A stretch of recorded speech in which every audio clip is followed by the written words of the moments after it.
안녕하십니까. 오늘은 언론 보도 내용에 대해서 살펴보겠습니다. 8월 2일자 그 뉴시스 내용인데요. 제목을 마약 사건 해결, 해외여행 비용 등 4천만 원 챙긴 경찰관이라고 되어 있습니다. 이를 살펴보면 수사 편의 대가로 거액받은 인천 경찰관 파면, 경찰관은 김영란법 이외 모든 혐의 부인한다라고 되어 있습니다. 이걸 보시면 수사 편의를 봐주는 조건으로 금품을 받아 챙긴 혐의를 받는 인천의 현직 경찰관이 파면됐다. 인천 중부경찰서는 최근 징계위원회를 열고 금품 수수의 금지에 관한 법률 위반 등의 혐의로 구속 기소된 A 경위를 파면했다. 구속 기소는 이제 구속 수사 단계에서 이제 구속이 된 것이고, 기소는 범죄 수사를 해서 검사가 재판에 넘겼습니다. 아직은 판결이 안 나와 있고, 그래서 그 형 확정이 안 되는 거죠. 판결 자체가 지금 안 되어 있고, 설사 1심에서 이제 판결을 받았다고 하더라도 확정이 안 되어 있는 상태입니다. 그래서 형사처벌이 지금 확정이 안 되어 있다고 하더라도 A 경위를 파면했다. 이제 징계위원회를 열어서 별개의 징계 절차를 거쳐가지고 이제 징계 처분을 했다는 얘기죠. 파면을, 그 징계 처분의 종류와 정도는 이제 파면이란 것이고, 그래서 이런 형사 절차와 징계 절차는 각각 별개입니다. 그래서 징계위원회는 이제 징계 사유가 인정이 된다 그러면 징계 처분에 대해서 의결을 할 수가 있는 것이고, 그래서 징계권자는 이제 징계를 처분을 이제 한 것이죠. 할 수가 있는 거죠. 각각 별개니까요. 그래서 A 경위는 2016년 8월 9일 인천 서부경찰서 경제팀에 근무할 당시 평소 알고 지낸 B씨의 고소 사건을 직접 담당하면서 청탁 명목으로 1,000만 원을 받아 챙긴 혐의를 받고 있다.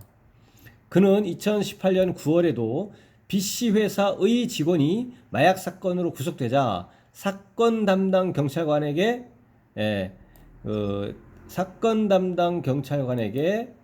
현금 200만 원을 전달해주는 명목으로 현금을 교부받은 것으로 파악됐다. 전달해주겠다. 이렇게 한 거죠. 그러면 이제 배달 사고가 날 수도 있는 것이고, A 경위는 또 2019년 11월과 지난해 2월 두 차례에 걸쳐 또 다른 지인으로부터 우즈베키스탄과 네팔 여행 비용을 명목으로 각각 400만 원과 370만 원 상당의 현금을 제공받기도 했다.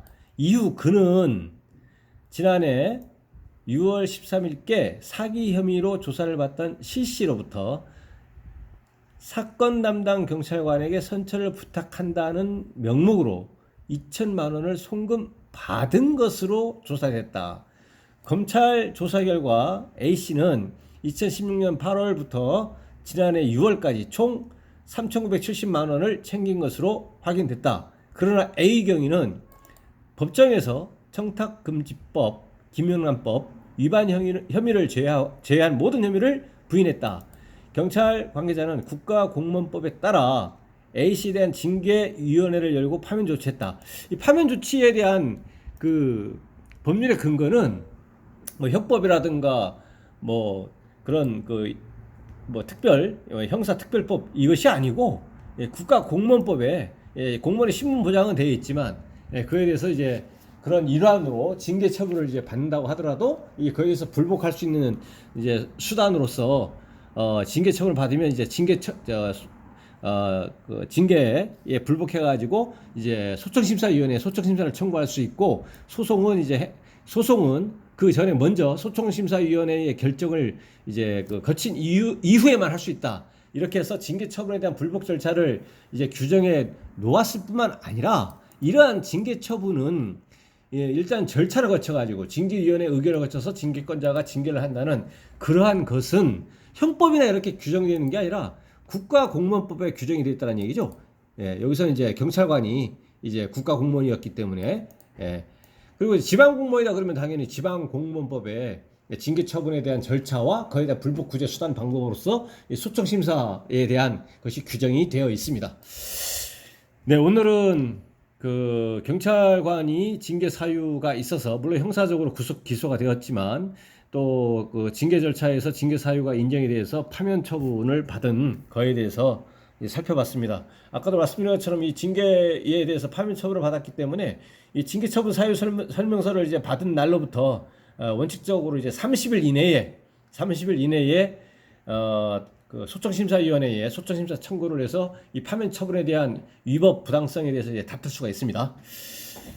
네, 오늘 영상의 내용에 대해서 질문사항 있으시면 댓글 남겨주시면 대댓글이나 별도의 영상으로 답변을 드릴 수 있도록 하겠습니다. 오늘 영상의 내용에 대해서 도움이 되셨다면 구독, 좋아요 부탁드리겠습니다. 네, 감사합니다.